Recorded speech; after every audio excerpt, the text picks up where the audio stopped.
प्रदोष का नियम बना लो। शिव जी के शिवलिंग पर 5 जगह पर त्रिपुंड लगाना कि बहुत बड़ी बीमारी है, तकलीफ है। 5 स्थान पर त्रिपुंड लगाना प्रारंभ करो।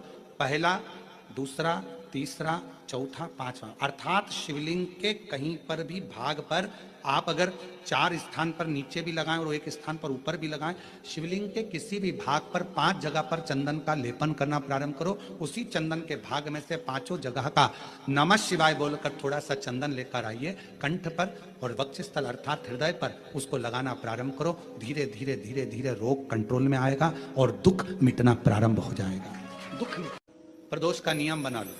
शिव जी के शिवलिंग पर 5 जगह पर त्रिपुंड लगाना कि बहुत बड़ी बीमारी है, तकलीफ है। 5 स्थान पर त्रिपुंड लगाना प्रारंभ करो।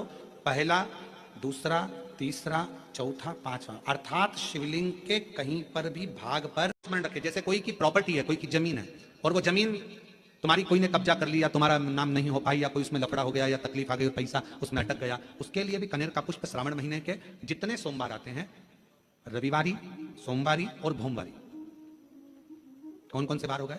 रविवार, सोमवार और मंगलवार, 3 बार। प्रथम दिवस में कनेर का 1 पुष्प लेना है, द्वितीय दिवस में कनेर के 5 पुष्प लेना है और तृतीय दिवस में कनेर के 3 पुष्प लेना है। बेलपत्र एक साथ में लेकर शिव जी को रविवार के दिन भी समर्पित करें, सोमवार के दिन भी समर्पित करें और मंगलवार को 3 कनेर के पुष्प के साथ बेलपत्र लेकर बाबा को समर्पित करिए। कितना भी अटकी हुई प्रॉपर्टी होगी, कह दिया उसने मैं तेरे नाम प्लाट नहीं कराऊंगा और पैसा लेकर बैठ गया, या पैसा नहीं दे रहा है, या किसी भी रूप में अटका हुआ है, अगर सावन के 4 सोमवार पढ़े या 5 सोमवार पढ़े, आपने ये प्रत्येक सावन के सोमवार के पहले, फिर से बोलो कौन सा बार? रविवार, सोमवार और मंगलवार, ये 3 बार का। पत्नी के प्रश्न का उत्तर हमेशा पति को मुस्कुराकर देना चाहिए, तो घर में कभी क्लेश होगा ही नहीं।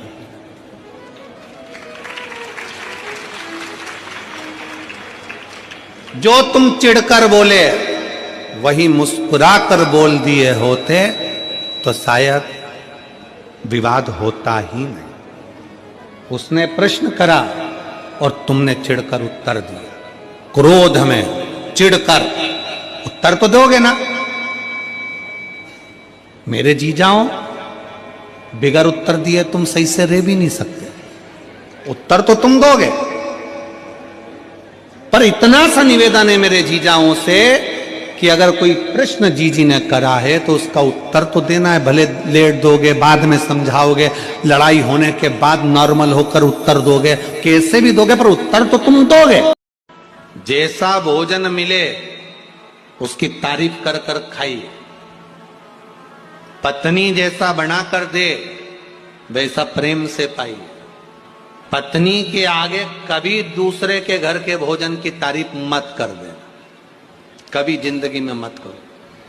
वो जैसा दे, जली हुई रोटी दे तो जली खा लो, कोई दिक्कत नहीं। जब रोटी खाओ तो तारीफ कर कर खाओ, बहुत जोरदार रोटी बनाई।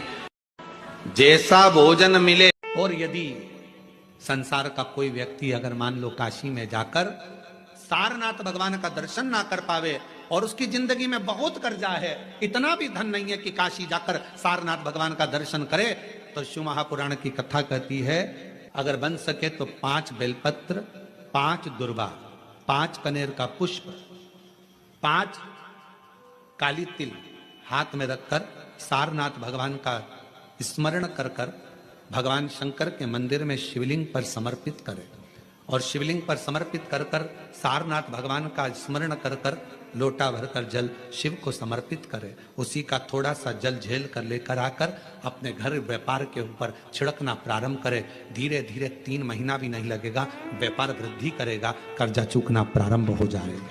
सारनाथ भगवान का इतना महत्व, बोले सारनाथ महादेव की, शिव का इतना उसको जाने। और यदि संसार का कोई व्यक्ति अगर मान लो काशी में जाकर सारनाथ भगवान का दर्शन ना कर पावे और उसकी जिंदगी में बहुत कर्जा है, इतना भी धन नहीं है कि काशी जाकर सारनाथ भगवान का दर्शन करे, तो शिव महापुराण की कथा कहती है अगर बन सके तो 5 बेलपत्र, 5 दुर्वा, 5 कनेर का पुष्प, 5 काली तिल हाथ में रखकर सारनाथ भगवान का स्मरण कर कर भगवान शंकर के मंदिर में शिवलिंग पर समर्पित करे और शिवलिंग पर समर्पित कर कर सारनाथ भगवान का स्मरण कर कर लोटा भरकर जल शिव को समर्पित करे। उसी का थोड़ा सा जल झेल कर लेकर आकर अपने घर व्यापार के ऊपर छिड़कना प्रारंभ करे। धीरे धीरे 3 महीना भी नहीं लगेगा, व्यापार वृद्धि करेगा, कर्जा चूकना प्रारंभ हो जाएगा। सारनाथ भगवान का इतना महत्व, बोले सारनाथ महादेव की, शिव का इतना उसको जाने।